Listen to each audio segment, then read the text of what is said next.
The Forgotten Mermaid. All lost hearts may be redeemed. By Gregga J. Johnn. 9. The preacher man Barnabas had insisted upon returning to his hammock below deck rather than use up the captain's cabin, and he spent most of his hours there. Bailey assisted him out onto the sunny deck whenever he was able, and while sitting by the mast he always perked up a little. But the exertion of breathing inevitably saw him head back to his hammock once the air turned cool. The violence of his cough caused him to lose most of the contents of his stomach each evening. He was entirely unwell. Mama D delivered a healthy broth to him and took turns with Bailey in feeding him. "Do you think it's consumption?"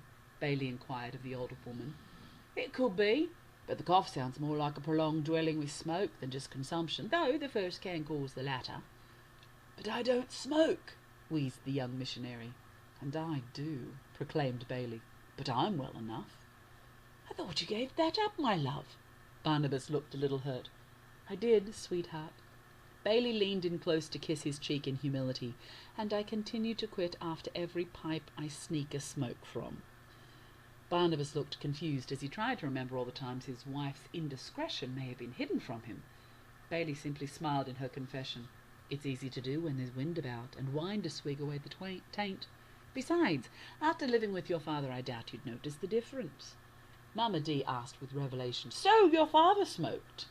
"Like a raging forest fire," Barnabas chuckled, "all my childhood." "Then 'tis possible you took the smoke in there." Mama D stood to return the dishes to the galley. "A wee one's lungs finds taking in such things easy. I'm surprised you didn't take up the pipe on your own." "I swore never to," coughed the preacher, "after seeing what it did to him." "What about you?" Mama D inquired of Bailey. "You seem to be full of secrets." Bailey shrugged and defended herself. "I was raised on a fishing boat with sailors. My smoking, drinking and speaking habits still reflect that, even when I refrain from doing so in polite society."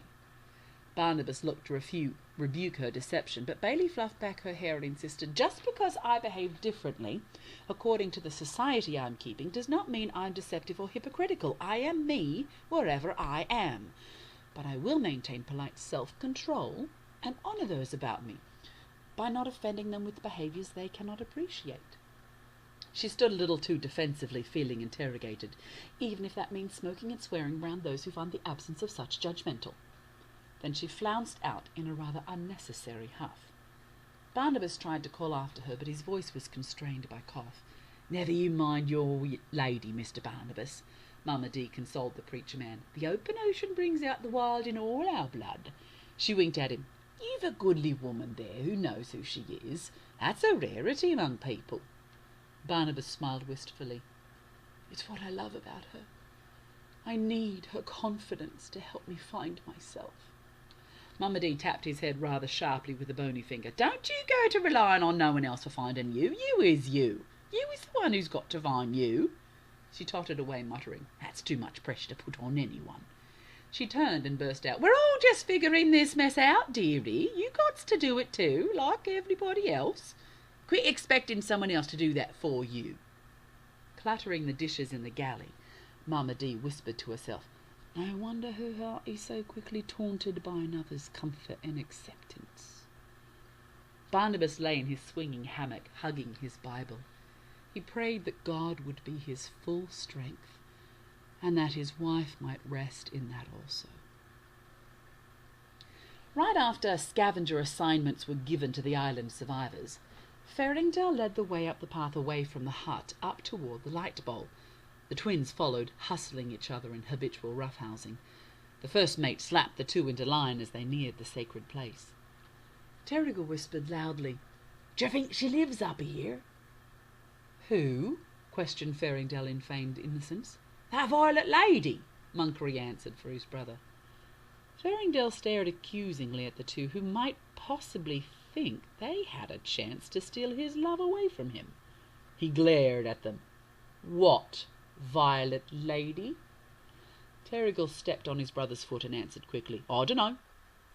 The first mate began to circle the two brothers, using an authority he was accustomed to on the ship. "Tell me exactly what you saw."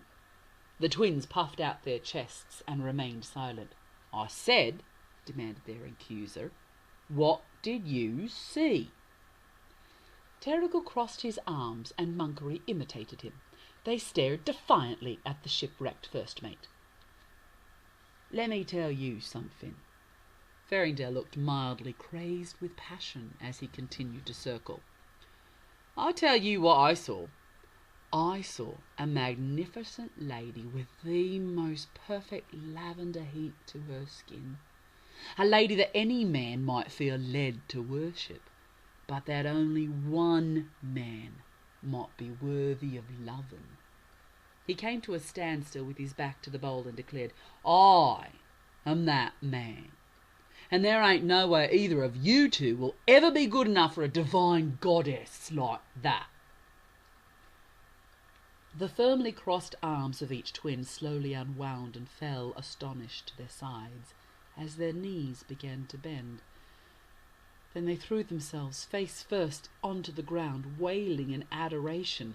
Farringdale watched them and froze as he felt the wind blow about his back, and the hairs on his neck prickled in obeisance to some phenomenon behind him.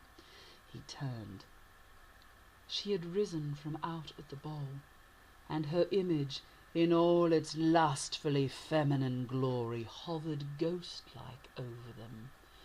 There was a swirling about her, and even the trees and grass around them bowed to the adoration of her presence.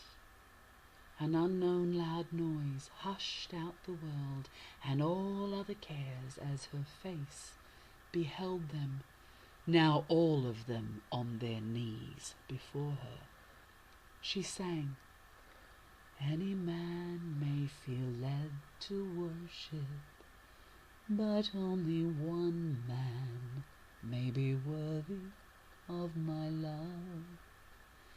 Then she looked each man in the face with a taunting smile and asked, "Which of you will be that man?" On cue, each of the men pulled out a weapon they had been concealing. Farringdale had his pistol primed and ready in expectation. Terrigal had a blunt stick he'd found and whittled into a short dagger the night before. Monkery had found one of the ship's hand-axes.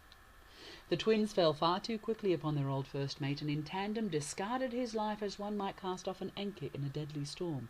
The lavender lady laughed in delight, her black tongue licking sensuously across the sharp silver lines of her teeth. She brought her hovering self down to the two men, and whispered in each of their ears with a flick of her tongue on their necks, "You know there can only be one." The twins faced off. The lady casually sat upon the edge of the stone bowl and caressed her fingers through the water that filled it. She watched in gruesome delight as the brothers somewhat slowly dismembered and punctured each other. They were equally matched and experienced in squabbles, yet neither of them blinked at the chance to destroy the other. They died in a bloody wrestling bout as they both bled out.